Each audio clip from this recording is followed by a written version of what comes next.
Hey guys, Jedi Marine here with another video. This one is going to be story time.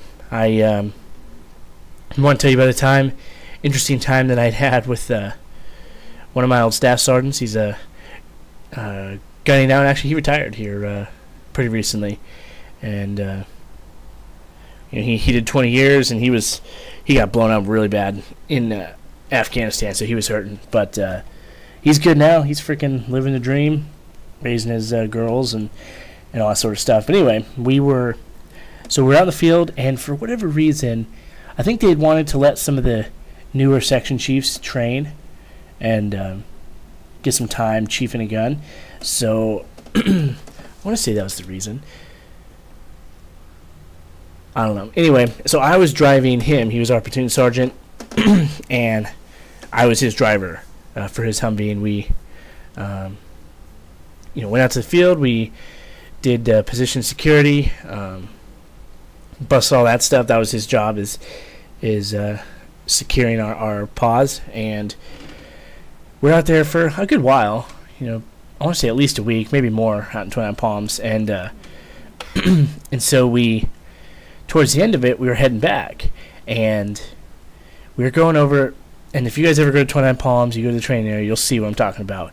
But the roads out there, the further you get away from main side, are just terrible. You're freaking bouncing all over the place. The trucks are getting beat to hell. And we were driving along, heading back to base, and all of a sudden he ended up falling asleep. It was funny. And or at least he looked like he was asleep. And we're going back, and we hit this particularly rough patch of road, and we knew it was coming up. But there was really no way around it, and so we just started heading over it, and the Humvee just starts shaking like really, really bad, just because you're going over these bumps relatively quick, 20 and 25 miles an hour. And I look over, and all of a sudden his door starts like moving, like up and down, like one of the hinges must have broke already without me realizing it. And so the door's moving, but I figured, I'm not going to tell him. It's not going to be able to fix anything. And one second. My wife's grandma's in the hospital for some reason. She's texting me. And so the door is bouncing around, and all of a sudden the door just freaking rips off and just flies behind the truck. And that, of course, freaked him out. And he wakes up and he starts cussing me, what the fuck are you doing? Cobb, why are you going so fast? Blah, blah, blah. Stop the truck. And because I didn't stop right away, because we were kicking up so much dust that if I would have stopped immediately in the road, the truck behind me would have hit us. There's no doubt about it. They're going fast enough, and you can't see for shit in that dust. And so I knew that they would have hit us. So I was kind of easing it down so that they could have a chance to see that I was slowing.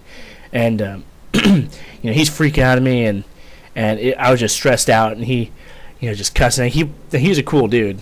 I freaking love the guy, but he was just obviously like, what the hell's going on? And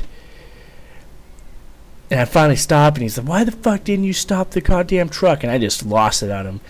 And I said, fuck, Staff Sergeant, if I would have stopped, the goddamn truck behind us would have fucking smashed into us, and you fucking know it, so quit yelling at me. And he just stopped, and he's like, all right, good point, fair enough.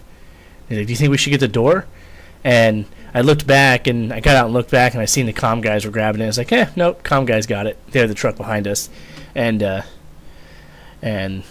so one, I was happy that he didn't freak out at me, because most staff sergeants would, but he's fucking straight shooter, and he realized he had went a bit overboard yelling at me.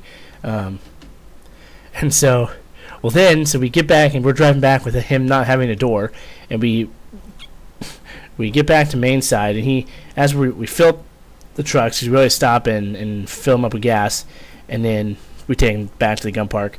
But he's like, hey man, drop me off at the battalion office. I got some stuff to do.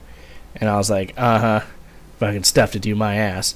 And so he found somebody else to drive for me. I dropped him off at the battalion office, and then we get back to the motor pool, and we're driving in. The guy's lead me, the A driver. They have to walk in front of you in the motor pool to just ensure everything's clear. And all of a sudden, just this freaking dude leaps in the truck from the side, from the side that doesn't have a door, and just starts screaming at me. Freaking just yelling. It was like incoherent. And I'm like, what the fuck is going on? And I look over, and it was the motor pool master sergeant.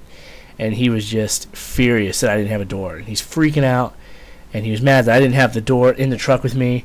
Like, I didn't grab it. And I tried to explain to him that the comm guys had it. And he's like, I don't give a fuck.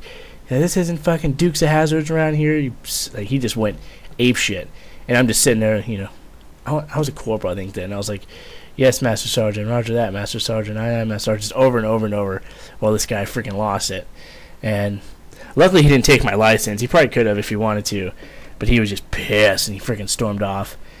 And I was like, oh, Jesus. Like, it was my fault the door freaking flew off. I tried to explain to him that the train was rough, and then the hinges just snapped off. And he yelled at me that I didn't PM the truck properly, and that it was my fault that it broke. And I was like, okay, dick. Oh, man, that was just one of those days. I freaking drank quite a bit of beer after that. I was like, I can't deal with this. These fucking shenanigans. God damn. It was good, though.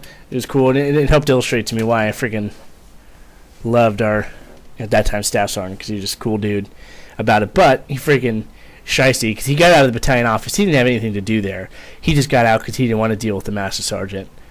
And afterwards, I was like, smooth move there, staff sergeant. He's like, yeah. He's like, that guy's a dick. I ain't gonna mess with him. I was like, damn it. I'm like, all right, well, fair enough. You outrank me, so I guess, rank has its privileges in that regard. Man, it was good times, though. That was a fun field out. But yeah, all right, guys. I hope I didn't ramble on for too long there. I got some stuff I need to take care of. I will see you next time. Semper Fi.